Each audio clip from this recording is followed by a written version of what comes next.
GTA 6 versus GTA 5, the 10 biggest differences that we have seen so far, and we're going to be comparing the differences between both of these titles, everything that we know about Grand Theft Auto 6 thus far, and that's what we're going to be getting into in today's video. Real quick though, if you guys are new to the channel, welcome on in, please consider subscribing to the channel, like, and of course, turn on those post notifications so you never miss an upcoming Grand Theft Auto 6 upload. Also as well, just another quick reminder, please do consider following me on TikTok. I am now officially on there. Any support is greatly appreciated. But other than that, let's get straight into the video. Coming in number one, the setting. Based off what we currently know about Grand Theft Auto 6 and the setting, it is going to be set in the fictional state of Florida, that being Leonida. Based on what they describe on their website, they say tour a few of the must-see destinations across the Sunshine State, which a few of them at the moment that we currently know about that are confirmed include Vice City, Port Gellhorn, Mount Caligan National Park, as well as Ambrosia, the Grass Rivers, and the Leonida Keys. Considering what Rockstar said in that description, saying a tour a few of the must-see destinations, meaning that there are still other unconfirmed locations, unconfirmed destinations that are still yet to be revealed. The crazy thing is that we already know a little bit about these locations, a bit of a brief snippet with what Rockstar have provided in terms of descriptions, screenshots, and so much more. So not only are there unconfirmed locations that are yet to be revealed, but we also know based off the current Leonida and Vice City state mapping project devised by the team on Discord, version 0.051, the latest one, as you can see here at the moment, it is pretty much shaping up to be that this map is going to be so much more bigger, larger, much more dense compared to GTA 5's. You can see that when the GTA 5 map on the left is matched up against one of the other GTA 6 mapping concepts, it is absolutely dwarfed. There's also the likelihood, like I've mentioned in previous videos, that other cities that haven't been confirmed thus far that may be included within the final version of the GTA 6 map, firstly include Orlando. We know that based off subtle hints from Rockstar that this could potentially be included within GTA 6 as another city that we just don't know about at the moment. I'd say that is quite likely considering what we know about Grand Theft Auto 6 thus far about the map and still the unconfirmed locations that we just don't know about at all. And the other one, that being Gloriana, which I've mentioned numerous times now, potentially being the other fictional state that could be included alongside Leonida at launch, representing the real-life state of Georgia. The hope is that these locations, the ones that have already been revealed and the ones that are still yet to be revealed, hopefully we do see that there are many activities to do within these suburbs, within these smaller cities. Because if we compare it to GTA 5, yes, we did have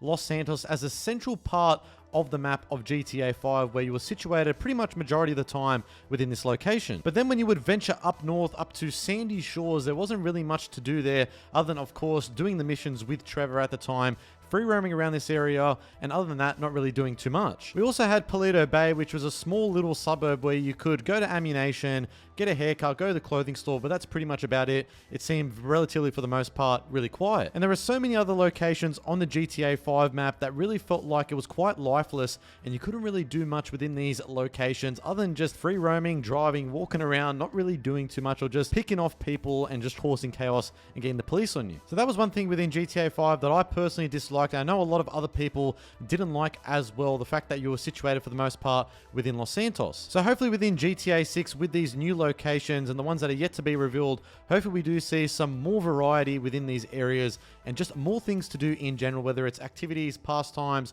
hobbies, and interactions with NPCs. Hopefully it's much more varied. Coming in number two, the dual verse trio protagonist system. With Grand Theft Auto 5, Rockstar introduced the three playable protagonists, that being Michael, Trevor, and Franklin. For the first time within the Grand Theft Auto franchise, we got to play as three different protagonists. And whilst that was revolutionary for the time, as well as the character switching system, it felt throughout the story that it was quite difficult to follow these three different characters. And I would say I'd speak for the majority of people that they're not necessarily the most relatable characters, and it's quite hard to get emotionally invested in them. But you'd probably argue the fact that the best written character out of the three was probably Michael. I would say that a lot of people would tend to agree with me that he was probably the one that a lot of people did get emotionally invested in. I guess a good thing is with Grand Theft Auto 6 is the fact that we, for the first time ever, we're going to be experiencing a duo, a criminal duo, that being a Bonnie and Clyde inspired one with Lucia and Jason. For the first time, we're going to be seeing a love story, which is something Rockstar have never done before. A romantic criminal partnership that opens the door for much more deeper emotional investment that we're going to be seeing throughout the story, which is most likely going to lead to a lot of various types of themes,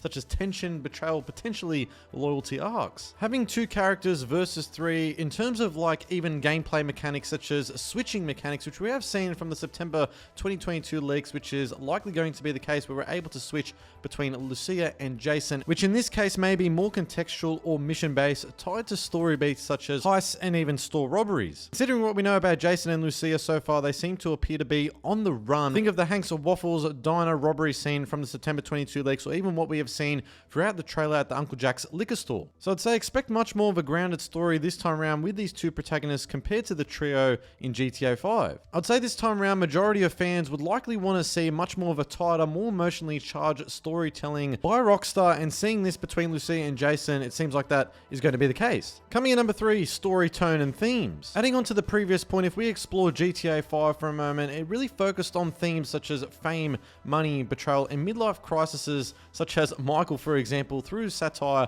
of LA culture. Not even that, but just the trio of protagonists, it was much more harder to get emotionally invested in any of these three characters due to those story themes. We saw much more wacky type of aspects throughout GTA 5 story that didn't necessarily make it that grounded and lived in. It kind of felt that these three different types of characters didn't really feel like real people. They weren't relatable at all whatsoever. I guess with the backdrop of Los Santos and San Andreas as a state of GTA 5, with Rockstar's commentary on American LA culture, mocking the American dream, pop culture, law enforcement, tech, politics, and fame, that sharp satire definitely creates some emotional distance for a lot of fans that experience GTA 5's story, because it focuses majority of the time on irony and ridicule rather than deep emotional connection between the three characters. I mean, if you look at someone like Michael, midlife crisis with 2 children that don't give a crap really about him, a wife that cheats on him with a tennis coach. I mean, I'd say Michael out of the two is probably more so a symbol of modern American dysfunction, and it kind of makes it easy in that case to be detached from these characters. But with GTA 6's story, it's set to be much more emotionally grounded and culturally relevant compared to GTA 5,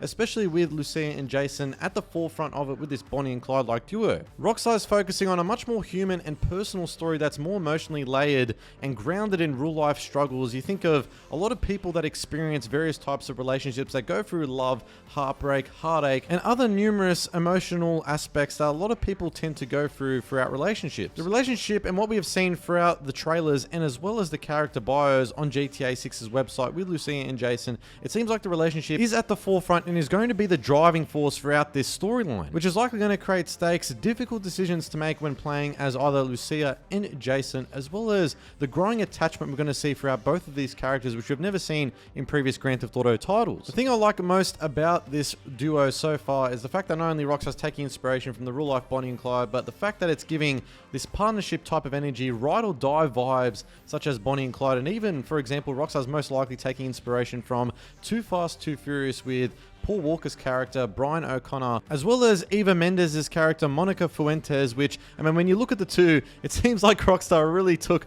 Paul Walker's character and Eva Mendes' character and put them in GTA 6 as Lucia and Jason. But interestingly, a little fact that you may not know is that Too Fast, Too Furious' setting was in Miami, Florida. We, of course, know that GTA 6 is going to be taking place in the fictional state of Florida of Leonida and the fictional city of Miami, that being Vice City. So I would not be surprised if Rockstar adds some type of Easter egg or some type of reference to the Too Fast, Too Furious film, seeing that it was set there. Coming in number 4, map size and scale. Now, it's no secret that GTA 6's map is shaping up to be much more larger in comparison to Grand Theft Auto 5. We've seen that from Trailer 1 and Trailer 2 seem to indicate that, but not only this, also leaks as well. One of which claimed back in December of 2023, prior to Trailer 1 dropping, you guys would remember the art director of Rockstar North, Aaron Garbett, his son's friend, captured a 15-second clip of downtown Vice City, which was an early build of GTA 6, and he claimed that GTA 6's map is going to be twice the size of Los Santos. Now, of course, we've got to take that with a grain of salt, but considering the lengthy amount of time that we have waited from a GTA 5 to 6, that being 10 plus years, you would expect there would be a massive leap from Rockstar in terms of implementing a bigger map,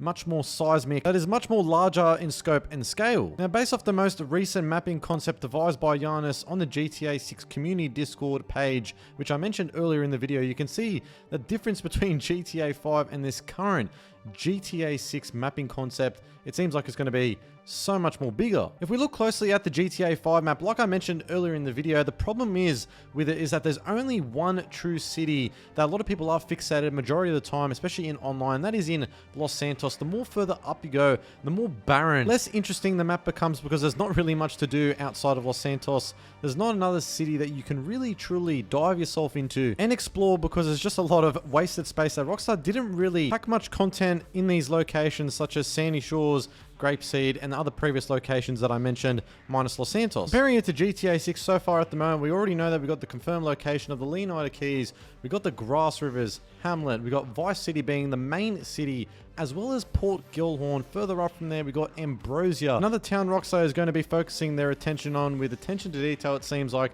Up from there, we have Mount Caliga and potentially even a new state, that being Gloriana, Georgia, which I've mentioned numerous times, even throughout this video. And we could even see the Florida Panhandle make its appearance. Rockstar may be focusing on including that within GTA 6, and those cities of the Florida Panhandle do include Tallahassee, Pensacola, Navarre, as well as various other Floridian cities. Not only that, but there's also rumors pointing to potentially seeing Orlando being featured as well, which is something that I've said numerous times throughout other videos as well. And it's not even just the size of the GTA 6 map that is shaping up to be much more bigger this time compared to GTA 5, but it's also the vertical scale and interior spaces that we are likely going to be seeing much more so this time around in comparison to GTA 5. We have seen various leaks claim that there's going to be way more interior buildings and interiors compared to 5. This was an aspect that Rockstar really dropped the ball on from GTA 4 to 5. I mean, if we look at GTA 4, we can see the amount of interiors that Rockstar really focused on crafting, going into detail and modeling these interior spaces, such as the ones you're seeing on screen, including the museum,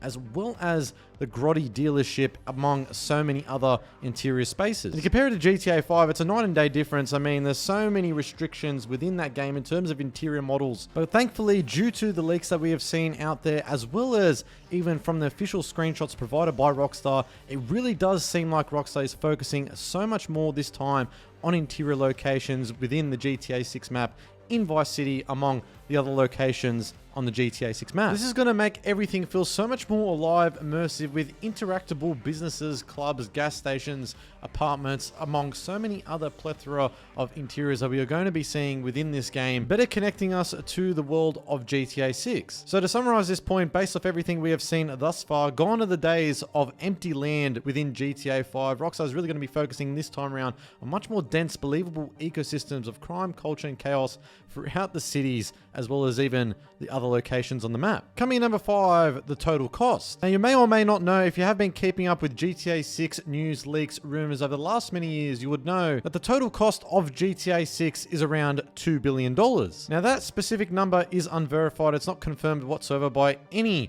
official sources via Rockstar or Take-Two themselves. If we look at GTA 5, the total cost for that game was around $265 million. And this was back in 2013, but based off what this says here, the figure included not only the development of the game, but also marketing, voice acting, motion capture, and other aspects that makes GTA 5 one of the most expensive games ever made. Moreover, if we look at Rockstar's last big title they came out with, Red Dead 2, there were reports saying that developmental cost estimated around to be, including payroll, overhead, software, and research, ranging from $170 million to 240, and that the marketing costs were around 200 and 300 million, bringing the total to around 370 to 540 million dollars. That's obviously an insane total developmental and a marketing cost for Red Dead 2, and that was back in 2018. By the time GTA 6 releases, it will be next year, as we know at the moment, May 26, 2026. That is about nearly 8 years after RDR 2. So by taking this into account, as well as inflation with how the world is currently today, I really would not be surprised if GTA 6's total cost is around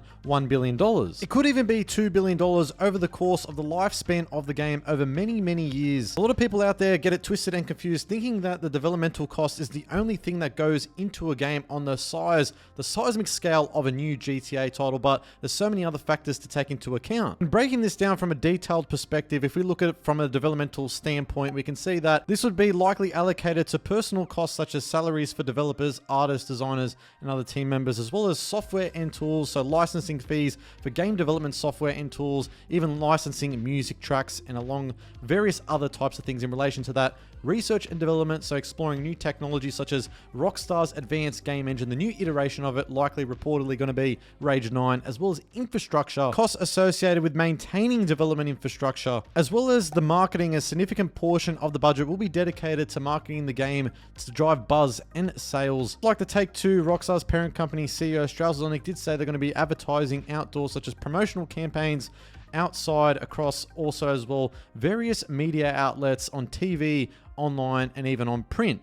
as well as public relations, so generating media coverage and managing public perception. So you're likely going to be seeing coverage via Fox News, CNN, CBS, considering this is going to be a generational defining moment in the video game space with GTA 6, as well as events and promotions, so organizing launch events and promotional activities. And lastly, future updates. A portion of the budget may also be allocated to post-launch support and content updates. Considering Rockstar's focus on GTA 5 Online over the last 10 years or so, you bet your damn dollar they're going to be focusing on the next iteration of GTA Online, likely going to be called GTA 6 Online or something along those lines. That is going to be the next big Rockstar moneymaker for their company and of course for their parent company Take-Two. Obviously at the moment Rockstar has been showcasing to us the story between Lucia and Jason, which is going to be the story mode of GTA 6, but that's not the only component. The next online iteration will drive majority of the game sales for Rockstar and Take-Two, with the continuous updates over time adding new missions and cities, amongst so many other things that we just don't know about at the moment that Rockstar is planning with this next online component. Coming in number 6, weapon and inventory system. For the longest amount of time throughout each Grand Theft Auto iteration, we have always been able to have an unlimited arsenal of weapons. Grabbing out a rocket launcher was as simple as grabbing it out of your back pocket. Even grabbing out a minigun was as easy as grabbing it out of your back pocket as well. Created a lot of freedom for a lot of players to do pretty much anything and go on an absolute rampage, mowing down various NPCs on the GTA map. However, for GTA 6, Rockstar is going to be taking a page out of Red Dead 2's book, meaning we're going to be having a limited carrying capacity, which means that we're not going to be able to grab an RPG or a minigun out of our pocket. And we know this because of the September 22 leaks, where it was identified that we are going to be having a limited weapon rule based off what we saw throughout the footage, as well as one of the most recent leaks that came out not too long ago from GameRoll saying we're going to be having a limited weapon system. I know for a lot of people out there that want to have an unlimited arsenal of weapons, I understand your concern, I completely get it, but Rockstar is focusing on a realism with Grand Theft Auto 6, just like they did with Red Dead 2. You see it throughout the trailers and the screenshots as well. My own personal opinion, I don't mind, to be perfectly honest. It adds a layer of realism where you are able to store the weapons in your vehicle. You don't have an unlimited arsenal of weapons. You can't grab an RPG out of your back pocket. Fewer weapons equals easier to balance enemy difficulty and gameplay pacing, and avoids overpowered meta weapons that ruin challenge or fun even during the next online iteration of GTA 6 Online, where I'm sure we're going to be seeing a griefing return once again, but this time around at least it won't be like how it has been in GTA 5, where you're just able to grab whatever weapon you want at any time. I'm thinking during missions in story mode, it's going to be much different this time around, because you actually have to think quite carefully about your weapon loadout prior to starting the mission, meaning you have to be much more strategic about how you plan certain things for various missions. Know this, but a smaller arsenal fits with a grounded story-driven tone such as GTA 6's Bonnie and Clyde-like duo with Lucia and Jason. It definitely makes much more sense. Not only did the leaks show us that we're going to be having a limited weapon carrying capacity return from RDR2,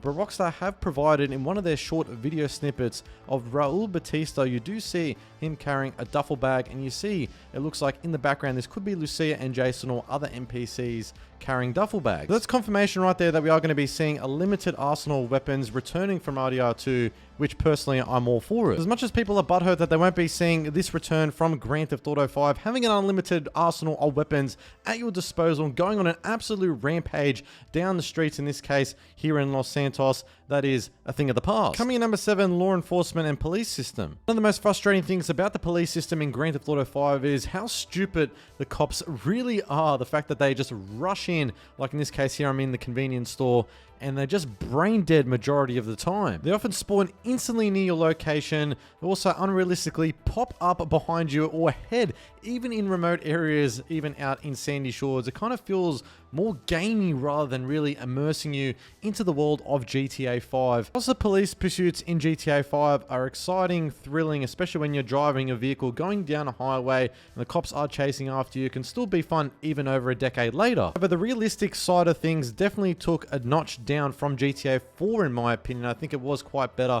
within 4, but it seems like this time around with GTA 6 it's going to be a significant improvement. And there are many reasons as to why this is the case based off what we have already seen from the September 22 leaks, but also as well even the official screenshots and trailer footage that we have seen provided by Rockstar. The first thing is the fact that we saw within the leaks that the new police system is going to be coming into GTA 6, where we're going to be seeing a time until cops dispatch when committing a crime, which we saw within the Hanks Waffles robbery video. Once the police arrive at the location location, they wait for the player, in this case Lucia and Jason, to come out instead of rushing in. This makes so much more sense from a realistic side of things, seeing an improvement to not only the police AI, but also the way things play out. It's going to be much more difficult to get away from the cops. In addition to this, we saw when Lucia and Jason are escaping from the police, driving away in one of the police vehicles away from the Hank Waffles diner, we do see there's a text prompt that comes up in the top half of the screen saying, any vehicle you are seen entering will be known by the law. Meaning that the cops this time will remember you even after the police pursuit ends, similar to how in Red Dead Redemption 2, the lawmen still remember you even after you commit a crime. Now in trailer 1, we do see body cam footage of police officers breaking into this room, which makes me think that we may be seeing police body cam footage like we see in real life, where we see various people committing crimes and they're uploaded to YouTube. Within the game though, this may tie into missions, investigations, or even in-game social media reactions via NPCs throughout the game's world. In one shot of trailer 2, we see Jason driving down, it looks like past one of the Haitian areas within GTA 6. We see various law enforcement and police officers standing around, questioning most likely, I'm assuming, the Haitian San for San gang within this police holdup. And we see multiple police officers doing different things. One pushes one of the gang members, another one is taking notes down on likely his notepad. Another police officer, this one a female police officer, is questioning one of the gang members. Another one is actually holding up one of the gang members against the wall with likely putting handcuffs around him. So this one right here, even in this short scene of Jason driving down, we see so much attention to detail from the police officers doing different things that we have never seen in a GTA title before. And most definitely something that we have never seen in Grand Theft Auto 5. Coming in number 8, graphics. Now it's no secret that everything that we have seen that has been officially showcased by Rockstar in regards to GTA 6 has been visually stunning. Everything from when we saw the first trailer released in 2023, all the way up to a few months ago when we saw trailer 2 finally getting released by Rockstar, which saw a graphical improvement even over trailer 1. From full ray trace global illumination, reflections and shadows, dynamic weather lighting effects, every surface, puddles, glass, neon signs, and even day and night cycles that creates a photorealistic atmosphere, which really does liven up the GTA 6 environment. And overall, the whole map seems to be so much more immersive and realistic this time around in comparison to GTA 5. Whether it's any of the locations that have been revealed thus far, that being Vice City, Port Gellhorn, Ambrosia, the Leonida Keys, Mount Caliga National Park, or even the Grass Rivers, everything is shaping up to be so much more lively. With Grand Theft Auto 5, obviously the game released in 2013, GTA 6 is expected to release next year on May 26, so you expect a significant technological leap from 2013 to 2026. But you can't ignore, obviously, GTA 5's flaws at the moment. It has aged, I mean, quite okay over the last decade or so, but it is starting to, anyways, in the last few years or so, definitely show its age. Even with the improvements with Rockstar releasing new editions of GTA 5 on the current generation of consoles, that being the Xbox Series X and S and PlayStation 5 consoles. You gotta remember that GTA 5 originally is a PS3 and Xbox 360 7th gen title. So all the assets in Grand Theft Auto 5 are from the developmental time that GTA 5 ran from about 2009-10 to about 2013, which is old technology, and Rockstar obviously at the time utilized a basic lighting system with baked shadows, no ray tracing that we've seen within Grand Theft Auto 6 thus far. And everything powering Grand Theft Auto 6 is the new iteration of the Rage engine, that being Rage 9, which is allowing Rockstar to be able to achieve what you are seeing on screen in regards to 4K resolution textures across characters, environments, and clothing. Skin, tattoos, buildings, roads, and even litter on the ground have visible depth, insanely sharp detail on fabric surfaces, and weapons. Everything just seems so much more highly detailed and updated. If we look at the water, the ocean within GTA 6, it has so much depth. There's clear visibility into shallow waters, murky and deep seas like we've seen in the Grass Rivers, as well as even just the surface detail, including water displacement and subsurface scattering. A leak that came out by Rockstar Mag back in October of 2023, a couple months before trailer 1 dropped, saying that Rockstar has decided to develop a new technology concerning water physics and integrate it into GTA 6. The team that is in charge of this mission is called the Rage Technology Group, a subdivision of the Rockstar San Diego studio that developed and released Engine in 2006. The team is comprised of 20-ish engineers with an in-depth knowledge of programming, real-time physics simulation, understanding of memory padding considerations,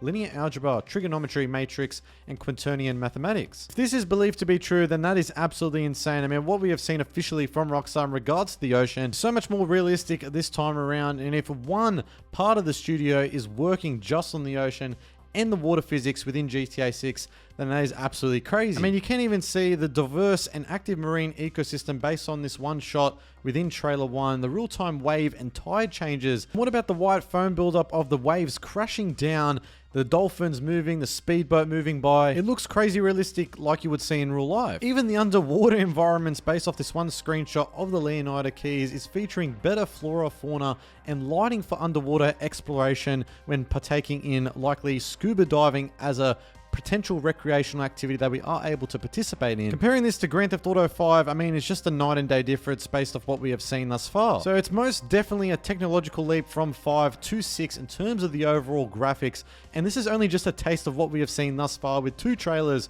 some screenshots. Could you even imagine once we see that official gameplay trailer from Rockstar? I mean, it's going to be an absolute treat. And of course, once we get the game in our hands, we're going to be able to experience all of this for the very first time. Coming in number 9, next gen exclusive. As we know at the moment, Grand Theft Auto 6 is scheduled to release on current gen hardware, that being the PlayStation 5 consoles and Xbox Series console, meaning it's not going to be held back by the previous generation, that being the PS4 and Xbox One consoles. With GTA 5, the Xbox 360 and PlayStation 3 consoles most definitely held GTA 5 back a lot. There were a lot of features that Rockstar were going to implement within the final version of GTA 5 that got scrapped. I mean, you can look at the beta versions of GTA 5 from screenshots and other stuff as well that is online out there at the moment. Rockstar had to optimize GTA 5 to run smoothly as possible on the 360 and PS3, and they had to cut corners. And that was just really due to purely hardware constraints. I mean, when you got low res textures, slow hard disk drives, weak CPUs and GPUs on both the 360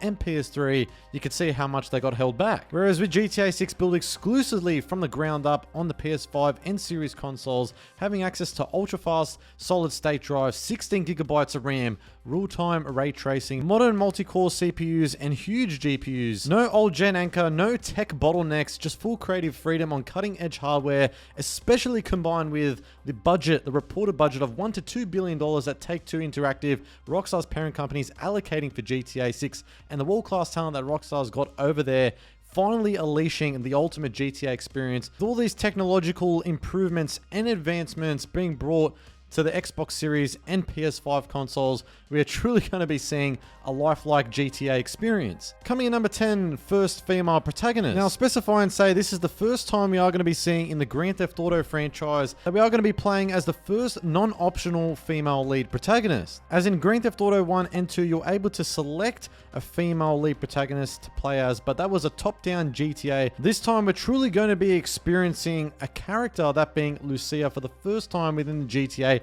franchise as one of the playable protagonists. This is a massive milestone both for Rockstar Games and the entire GTA franchise. It really absolutely redefine how the series is seen moving forward, with Lucia being portrayed as the first female lead. Rockstar as a company is growing up. They're much more different compared to where they were many years ago, with relying on various types of male protagonists, that being Claude from GTA 3, whether it be CJ from San Andreas, Tommy Vercetti from Vice City, and of course GTA 4 with Nico Bellic, and GTA 5 with our 3 playable protagonists, that being Michael, Trevor, and Franklin. This time around we get to see it from a female's perspective, and Lucia's inclusion signals much more of a nuanced, evolved take on storytelling, which we're definitely going to be seeing quite a fair bit throughout GTA 6. And as we have seen throughout Trailer 1, it seems like Rockstar is really positioning Lucia appearing to be navigating a criminal world with her own codes, emotions, and resilience, not simply as a sidekick, but as a driving force in the story alongside her partner, that being Jason. Cool-headed, resilient, and possibly the most grounded GTA protagonist that we've ever seen in the franchise